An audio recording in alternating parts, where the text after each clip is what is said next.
I'm out here in front of Turner's Seafood, a really yummy seafood restaurant right in downtown Salem, which is, of course, closed for the foreseeable future. But hopefully, once this is all over, when you finally visit Salem in person, you can come here to Turner's and get a really yummy seafood dinner, which you absolutely should do. I'm out here today because Turner sits on the site of what once was the Salem Lyceum. Now, the Lyceum movement was this kind of adult education movement that we have here in early 19th century America. You'd form a Lyceum society, and you bring in lecturers to address your members. And it has kind of a progressive reformist spirit to it. That's reflected in the spirit, the speakers that they bring in. So they bring in speakers to talk about, crazy stuff like abolition of slavery and votes for women, crazy radical stuff. Also things that are a little further afield, things like spiritualism and phrenology, trying to talk to the dead or read the bumps on your head.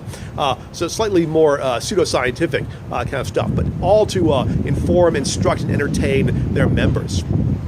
Some pretty famous names come here to speak before the members of the Lyceum Society. Daniel Webster comes here to speak. He charges $100, which was almost unheard of back then. John Quincy Adams comes here to speak. The Transcendentalists, Emerson and Thoreau, they come here to address the crowd. Frederick Douglass, the abolitionist, he comes here to speak at the Salem Lyceum Society.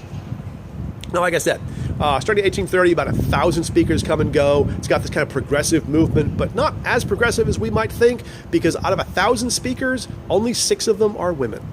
One of them is a British actress named Fanny Kemble. Fanny Kemble comes out and does this one-woman show of Shakespeare's heroines. So she comes out and does a speech as Lady Macbeth, who's not a heroine, then changes costume, comes back out and does Titania, then Rosalind. I guess she's very popular. She's a big hit. But one of only 6 women to appear here at the Lyceum. Now, the big history-making moment that everyone talks about here at the Lyceum is mentioned on the plaque right behind me. In 1877, Alexander Graham Bell gives the first public demonstration of the telephone here at the Salem Lyceum. Now, this is not the famous Watson come here, I need you call, but this is the first publicity stunt that Bell has put together for this new invention of his, the telephone. Now, Bell had actually been living in Salem for a while. His day job was kind of a speech pathologist, and he's living here in Salem with a family who has a deaf child. He's trying to teach the deaf child to speak. When he's not doing that, he's in Boston working on the telephone. When he finally perfects this new invention, he does his first publicity stunt. They string wires from Salem down to Boston. I don't really know how that works, but this is my understanding. And in front of a packed house, Bell calls his laboratory down in Boston in front of a crowd of about 500 people here at the building that used to be on the site. They sing songs down the wires. They talk about the weather back and forth. They do Morse code. Why they're doing Morse code down the telephone wires, I don't really understand. If you've got a telephone, you don't need to do Morse code anymore. There are reporters on this end who dictate stories. There are editors on the other end the first time a story has been phoned in. This is so popular, Bell has to come back a couple of nights later to do this all again because so many people want to see this new invention of his called the telephone. Now, the original Lyceum building is long gone. The Turner's Seafood building was built, I believe, in the 1920s. And this building is on every crummy ghost tour in town because this land used to belong to Bridget Bishop, the first woman to be hanged as a witch back in 1692. And people say, oh, the ghost of Bridget Bishop still haunts the Lyceum building.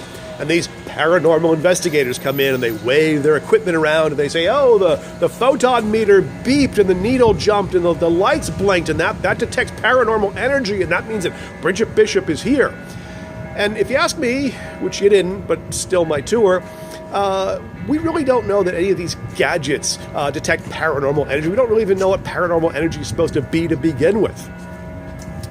This is just the sort of thing that somebody said somewhere and somebody else repeated it, and now it becomes accepted that, oh, if it beeps, that detects paranormal energy, and that means there's a ghost here. If you're willing to accept that stuff, and that's really just modern folklore, modern weird electronic folklore, if you're willing to accept that stuff, that kind of evidence, you're right back to the idea of spectral evidence, these ideas that are accepted uncritically and passed along, and that got us into so much trouble back in 1692.